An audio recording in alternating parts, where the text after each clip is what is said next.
Hello YouTube, my name is Tyler and I play Pokemon. I've been playing since my mom bought me Red version shortly after it came out and have never stopped. I've just started paying attention to competitive battling and encouraged my cousin and Pokerival Andy to do the same. He's actually uploaded about 30 videos on YouTube and we just had our first battle to be recorded. It was my first Wi-Fi battle since Pokebank was released, so we will see how things go. So today's battle, I bring with me Galvantula, Greninja, Heracross, Aegislash, Garchomp, and Terrakion. And he brings Arcanine, Venusaur, Empoleon, Noctowl, Florges, and Electivire. Immediately, I notice he doesn't have many threats with a ton of speed or powerful priority moves, so I plan to use my standard strategy of setting up sticky webs, getting Heracross's counters KO'd, and then going in for a sweep with his great coverage, huge attack, and maybe even picking someone off before going Mega to get a Moxie boost. I think once that Arcanine's out of the way, since I can outspeed Noctowl, I should be fine.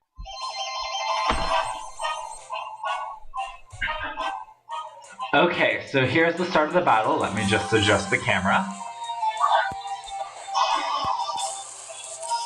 I think I get the camera better here right after we're both sent out. So I lead with Galvantula and he leads with Arcanine. The Intimidate means nothing to me, of course, I'm special. I start with the Sticky Webs. I predict he'll probably Flare Blitz, but as long as whatever he does doesn't burn me, I'll just be taken down to my stash and have my webs up, which is really important for this team. And I don't get burned with anything, so I am down to the 1 HP. Now I fear an extreme speed, or potentially a switch into Electivire to take my Volt Switch, or Thunder, so I just hard switch out to Terrakion, knowing Arcanine can't touch me, and I can outspeed and OHKO his Electivire. And he does switch out to Electivire.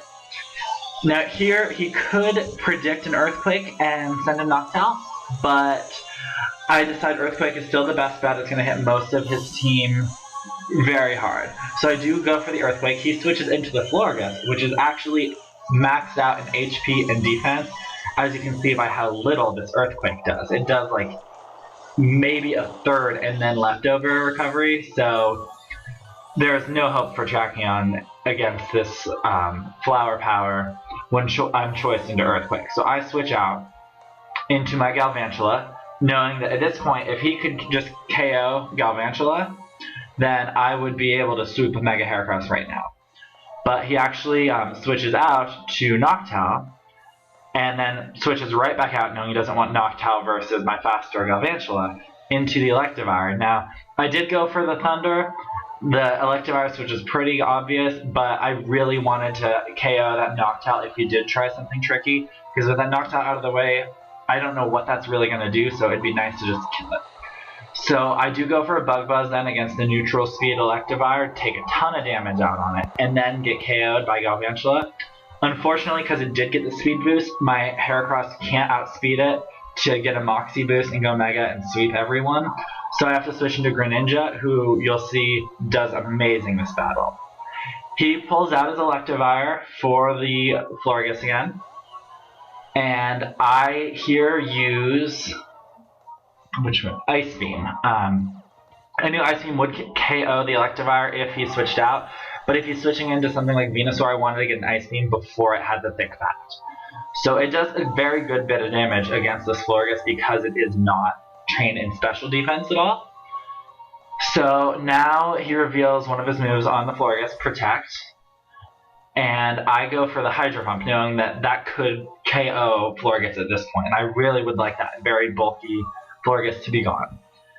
So I go for that Hydro Pump. It was protected, of course. Now he switches out knowing that he'll get KO'd. He just wanted a little bit of that extra leftovers. He switches into Empoleon. And it gets caught in my web again. And I go for another Hydro Pump. I didn't want to miss out an opportunity to KO that, and I know Hydro Pump will hit most everyone pretty hard. So the Empoleon, of course, takes it the best, about a quarter of his HP maybe.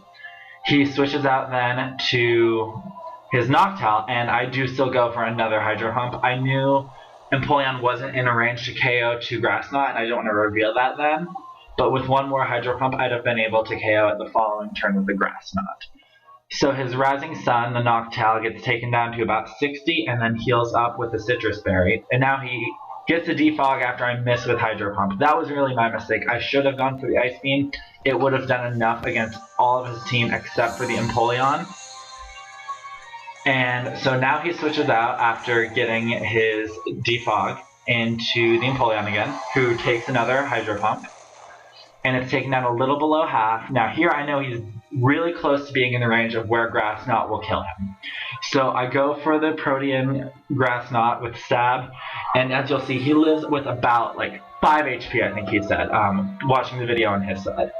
And he sets up his Stealth Rocks now. That's really not important at all in this battle. The Stealth Rocks don't play a major role, especially this late in the battle. He switches into the Venusaur and takes the incoming Ice Beam. I was very happy Ice Beam would have killed Empoleon, but it's going to do a ton to the Venusaur, and like I said, I don't want Venusaur out there with thick fat without taking an Ice Beam first.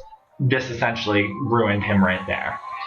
Now he switches out again, and I didn't understand why at that point he switched out to sack his Electivire instead of his Venusaur, but actually I found out later because his Florges does no Wish, so he wanted to try and get Venusaur back up if he could.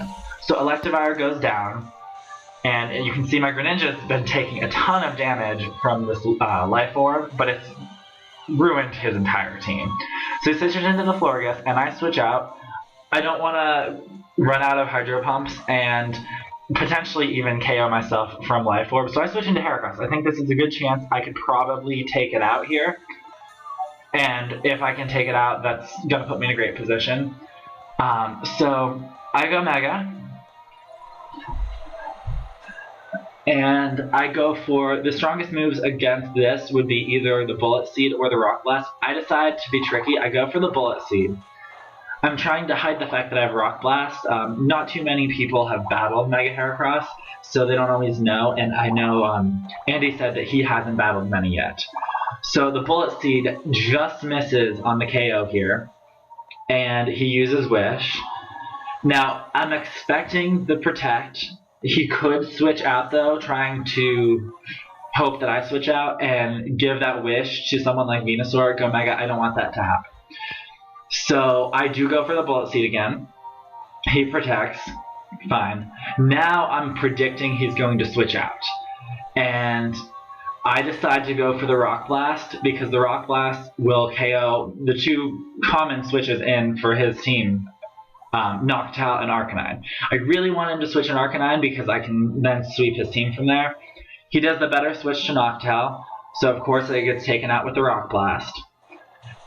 And then you'll see he's going to switch in the Arcanine, and because he did get rid of my Sticky Web, Heracross has to come out because I cannot speed it. I can't take a fire move from him. So I am going to withdraw Heracross after he sends in the Arcanine here. And I believe I switch into the Garchomp, yes. And this Garchomp, it was my Mega Garchomp, but since I've really fallen in love with Mega Heracross, now I have used it as more of a bulky kind of tank. It has the rough skin and it has Rocky Helmet. So with him making contact there, I predicted probably a Flare Blitz, but he did the close combat. Totally fine. He ends up taking a ton of damage in recoil. So now he switches into Empoleon. I go for the Stone Edge. That was a bad decision. There was no reason not to go for an Earthquake. Earthquake is going to hit everyone except for Florges for a KO. So he does send in the Florges, and immediately it uses Protect. I go for the Poison Jab. There's no sense in switching from Poison Jab since I have KO'd his Empoleon. Poison Jab is going to, if he does switch out, it's going to KO Venusaur at such low HP. It's going to do the most to Florges. I'm just going to keep spamming Poison Jab until either I KO his team or he does go for an attack against Garchomp with his Florges. So he's just going to continue with the Wish and the Protect and the Wish, and he does try to Wish and switch out to Venusaur, hoping to heal it. But again, I know that's a chance. I don't want to miss the opportunity and give him a Mega Venusaur with some good health. So I do continue with the Poison Jab. I KO it. He switches the Arcanine in now, gets the Intimidate, but at that low in HP, Stab Earthquake will KO it, no questions asked.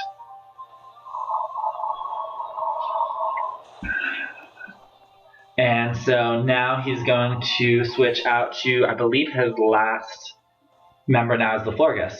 And again, he likes to spam the Protect, get a little extra leftovers, and I keep going for Poison Jab, no reason not to.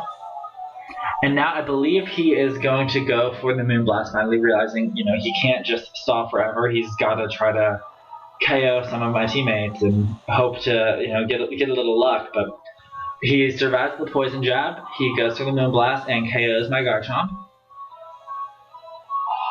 And now I will switch into my Heracross, I believe. Anyone really would do at this point. So yeah, I just send out my Mega Heracross once